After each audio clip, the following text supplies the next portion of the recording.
Hey guys, welcome back to today's video. Today is Monday, December 7th, 2020, and today we're going to be talking about the new stronghold states for the Republican Party. Donald Trump won 232 electoral votes in this election, and he actually solidified some of his states and remained and kept them in the safe Republican column. But before we get into it, I wanted to announce that I'm actually going to start using my Twitch channel. To be completely honest with you, don't know much about it. I made this back in, I think, November 2019, 2018. Never used it. I have one follower. You can find it on twitch.tv/letstalkelections. If you want to follow it, that's fine. I think I'm going to start plugging it in some of my other videos because if there is a better alternative to YouTube Live, which I'll probably be doing 99% of the time when I do go live, but Twitch would also be just for fun and just for experimental purposes. So go ahead and check it out. Follow it if you want to. To be completely honest with you, I don't know how the entire platform works, but yeah, I made one and I think it's just cool. So check it out. Don't need to take up too much more of your time. Let's go ahead and focus on these new states that have since, been in the past, been competitive, but in this election specifically have really shown us that they are still going to remain safe states or solid states for the Republican Party. Now, when I say solid battleground, I think I also need to specify that I don't mean that these states are entirely out of reach for either political party. I really don't think the majority of states are out of reach, even if they did vote for a certain candidate by 15 plus points this election specifically, or 2016 or 2012.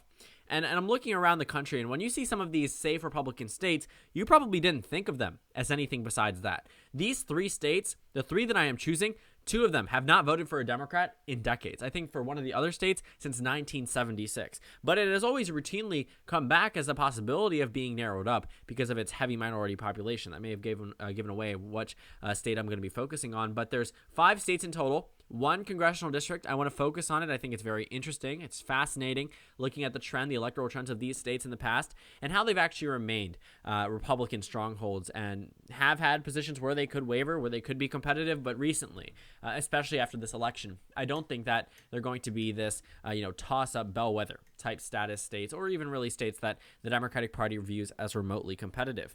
Now, the first state on here is a state that you probably expected me to characterize as safe for the GOP in every election prediction and moving ahead into future election predictions, and that is the state of Mississippi.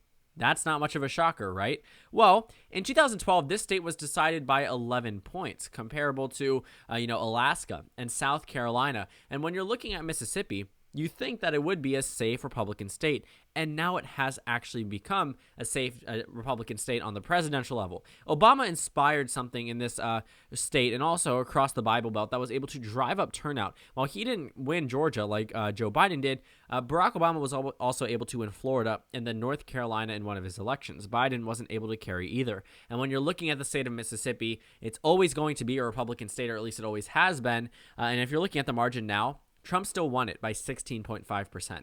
This is not a super significant shift from 2016. It shifted by 1.3%, and the turnout wasn't actually that much higher. It was 8.6%, but still, increased turnout did not translate to a pretty significant swing in the state of Mississippi.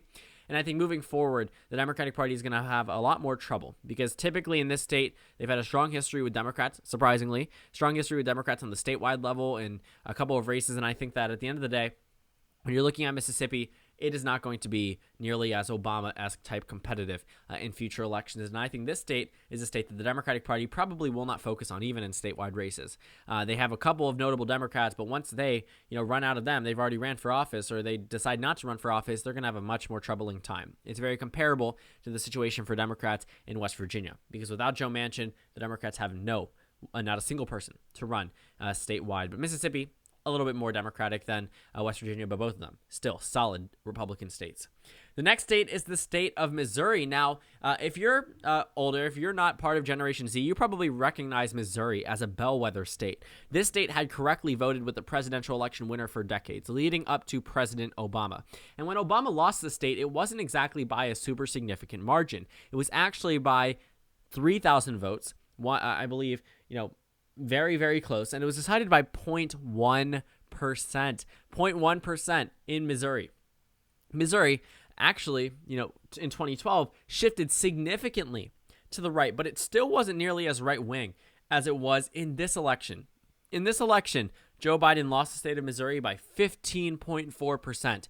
Donald Trump's swing from 2016 was significant, I guess you could say, 3 points, enough to change the outcome of an election in some states, but Missouri itself still remained in the safe Republican column, and I think a lot of Democrats were expecting to do better in this state. They thought that these traditional Republicans that liked Romney, and maybe not necessarily Romney as much as Trump, but still, some of these more traditional Republican states where that 2, 3, 4% of defected Republican vote that went to Biden supposedly was supposed to go to Biden. We later found out that didn't actually happen. But when you're looking at Missouri, a lot of Democrats, and when we're talking about political pundits as well, Nate Silver, just a bunch of news medias expected Missouri to be slightly more competitive than it actually was. I always knew it was going to be 12, 13 points, but there was always that possibility that it might not be. But actually, it ended up being a 15-point margin of victory for the GOP. At the end of the day, I don't think that Missouri is going to be discussed too heavily by the Democrats, even in statewide races. They have a couple of Democrats they could run, but most of them are gone. And in Indiana, this is a state that also, if you aren't any generation besides Z, you may not think of Indiana as a swing state, but think back to 2008. In 2008, the state of Indiana swung over 22 points in favor of the Democratic Party. Bush won it by 23. Obama won it by 1. In 4 years, it swung very, very significantly. Almost 1 in 4 voters changed their votes in terms of how they supported in a political party, and I think that is fascinating. When you're looking at Indiana now, it is not even remotely competitive. Trump won the state of Indiana by 16.1%. In 8 years, it went from being a Romney plus 10 state to a Trump plus 16 state. And the swing from 2016 was weird. It was a 3-point swing. Again, significant in some states, but not so much in these more Republican states. And it was very close to being likely, but still very high end and very solid for the Republican Party, despite the rest of the country really shifting. And not to say that surrounding states didn't shift by a similar margin. A lot of states actually were 3 points or less. But I think that it's important to note that the Democratic Party tried to employ this strategy where they were able to win over some of these Republicans, these crossover Republicans that were never Trump, but in fact, this election, Donald Trump received more of the Republican vote than he did in 2016. And Indiana was not a state where the Democratic Party was able to return it to be at least mildly competitive. It's not going to be competitive.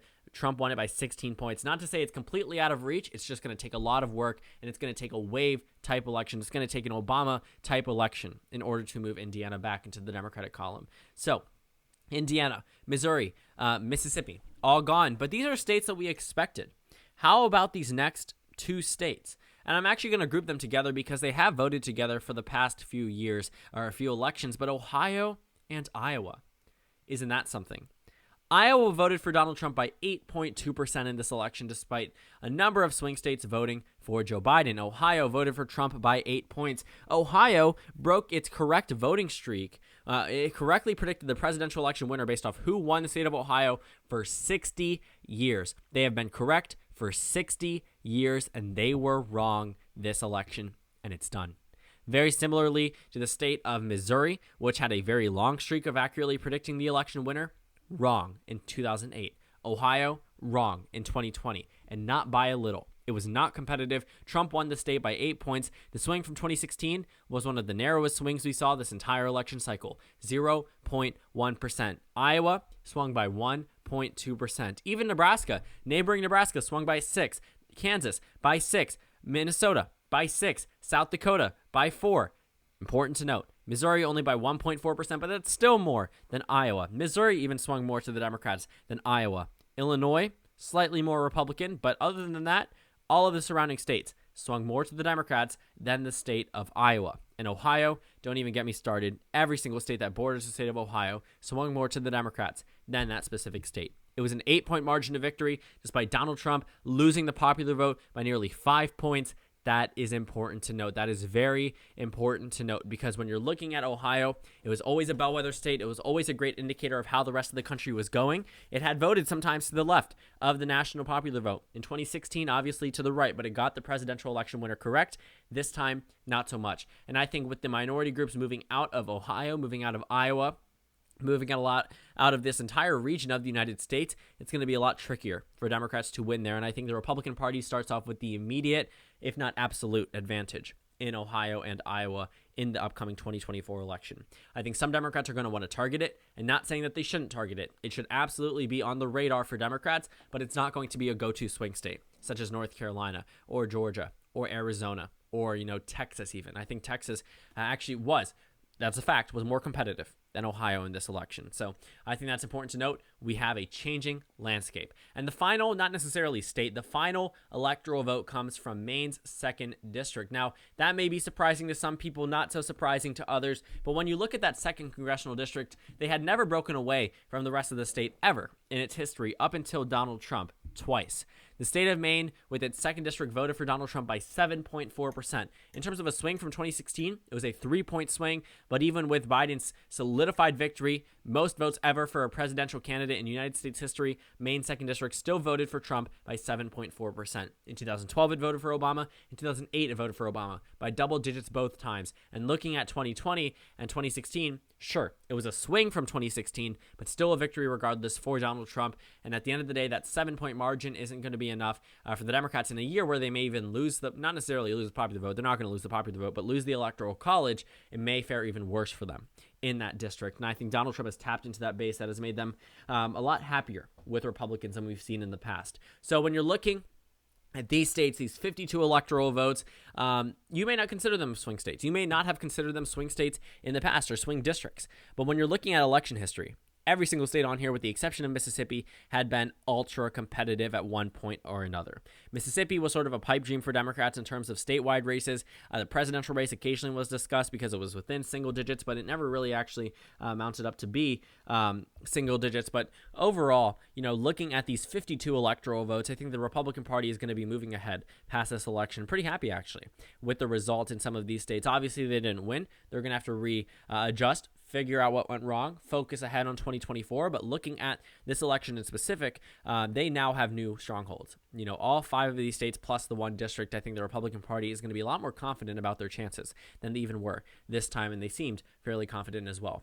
So also, like I said, I do have a Twitch, twitch.tv/letstalkelections. I have 1 follower. Let's try to get that to 2 by tomorrow. So thank you guys so much for watching this video. Make sure to comment down suggestions below. Subscribe on the left if you haven't already, and check out the Instagram and Twitter. At the bottom left of the screen, there's also a Discord server for you to go ahead and join. On the screen, there's a video you can watch, and then a playlist for my post 2020 presidential election videos. Again, thank you guys so much for watching, and I will see you all tomorrow.